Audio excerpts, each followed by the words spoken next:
This is Summoner's Rift, the home and battleground to the many champions of League of Legends.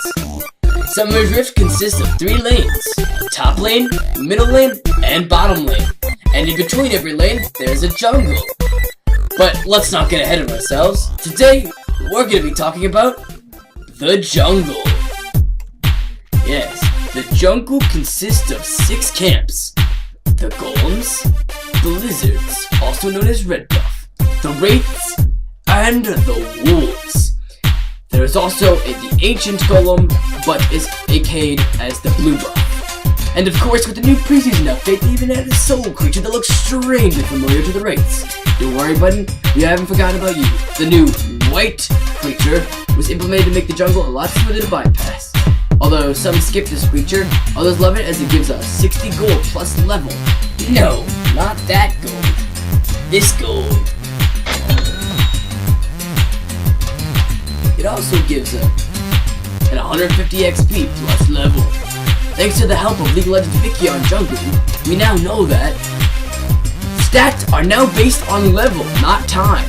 So, the level is equal to the average level of all champions in the game at spawn time. Round it up. The health of the white is approximately 1,400 plus 140 times level. And then you can take any creature, find their starting health, and do the math to round it up. But in this case, we only gave an example of the white. Now, each creature has a starting gold income and is raised by 0.5 gold every average level up to level 10. Once the average level is 10, each creature goes up by 1 gold. Use this accordingly when planning your routes. Now, most junglers tend to start blue, but I'm here to tell you that even if you're a mana user, what you start consists of what side you are on. Here's the reason why. As you can see here, Meteos is starting blue because he's on purple side, on the bottom jungle. Top and mid are the easiest lanes to gank with only one champion to focus, and their general aggressiveness towards farming. Top and mids are simply the best lanes to gank early. Mid and top basically never ward at the beginning. Now, I know, before you guys rage out in the comments, I know that you may be the only mid in solo queue that wards, but let's face it, as a main jungler myself, I never had a top or mid ward their jungle early. Please, hear me out and allow me to continue. If you are on blue side, you generally want to start red. Red gives a faster clear time as it burns creeps with basic attacks. Bot lane can leash harder for you than top can, and with the fact of solo laners pushing harder and the lack of wards in mind, an early gank top after acquiring blue and gaining level 3 is preferable. If your top is pushed, then a gank mid is an option too, giving you 2 choices in the matter. If both lanes are pushed, you are in a perfect spot to invade their jungle. This works the same with purple side, only a leash on blue is more essential. So it's the same thing, only in reverse. Acquiring blue since bot lane can leash harder, ganks are easier, etc, etc. This leaves you with another chance to invade their jungle if a gank is not available. Just keep in mind that wards are needed to keep an eye out for potential traps.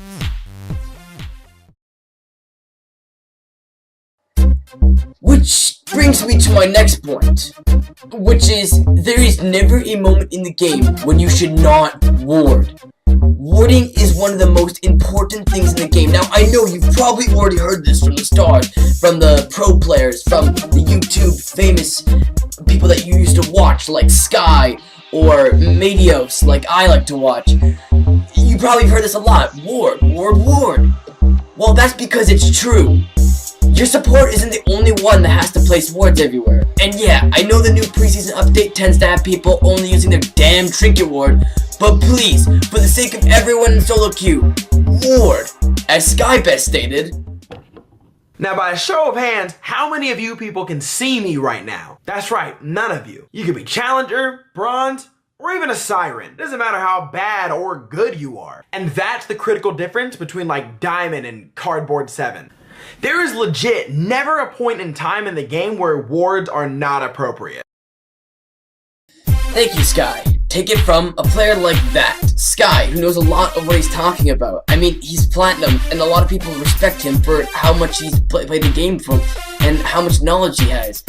He gives the best point, and the best quote was, there's never a point rewarding is not appropriate. Like, there's you know?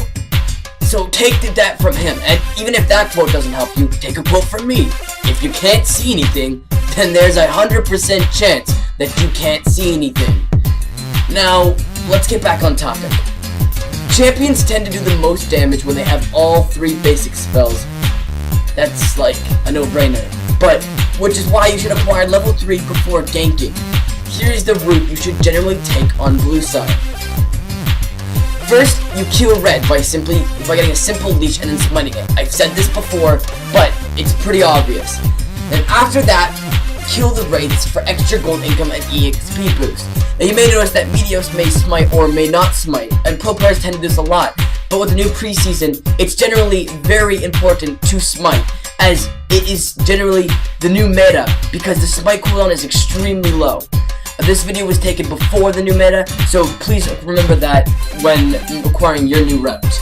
So, after smiting it, go kill wraiths for extra gold income and EXP boost, because they nerfed the EXP boost. You can't get blue and red and get level 3 anymore.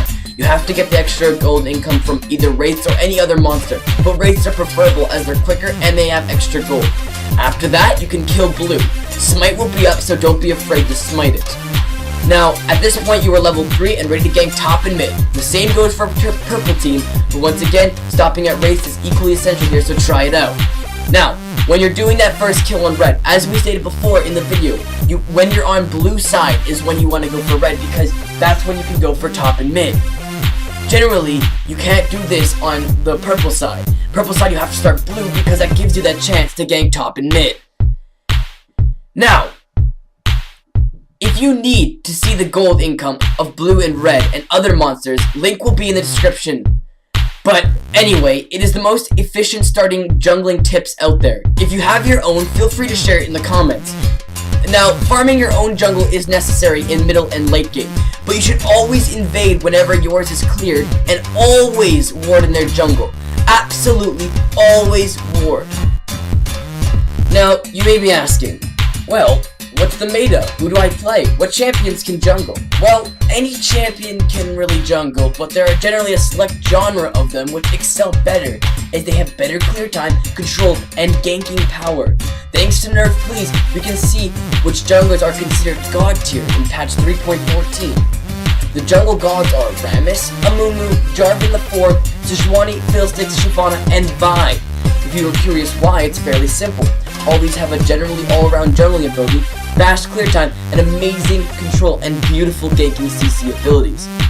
Now, let's take Rammus for example. His clear time is faster than most with his W because he gives an AoE damage back. His taunt is one of the most broken CCs in the game, and his Q makes him spin so fast that when you clear your jungle, you can actually catch up and actually go faster than the jungles. And when you invade, it's the easiest thing to escape. His kit works extremely well together for the jungle, so pick accordingly with that in mind. There is a link in the description to show you other jungle options. Now, before we end this video, I would like to point out that Dragon should not be neglected, ever. Dragon is extremely essential for acquiring global gold, giving every lane an advantage. The Dragon gives 125 gold plus 25 per level, capping at 260 gold. This gold is global, meaning everyone on your team acquires this gold upon killing the Dragon. The Dragon is on a 6-minute timer, so you should always put on timestamps, which are found in the options menu. And then, next comes the simple math. If you kill a Dragon at 20 minutes, then it respawns at 26 minutes. The Dragon is important as it can make the difference between winning or losing. Also, make sure to keep it warded, and before you want to kill it, put a ward or some kind of scanner that allows you to clear wards, as this is one of the most common ward places. Quick tip. When invading, you should always leave one minion left over so that the camp will not respawn, leaving more time for their jungle to clear, and less gold for him. Alright. Well, that was a lot to cover, but there's much more, as the jungle is an intricate system that has infinite possible routes, and the camps and the jungle are constantly getting patched.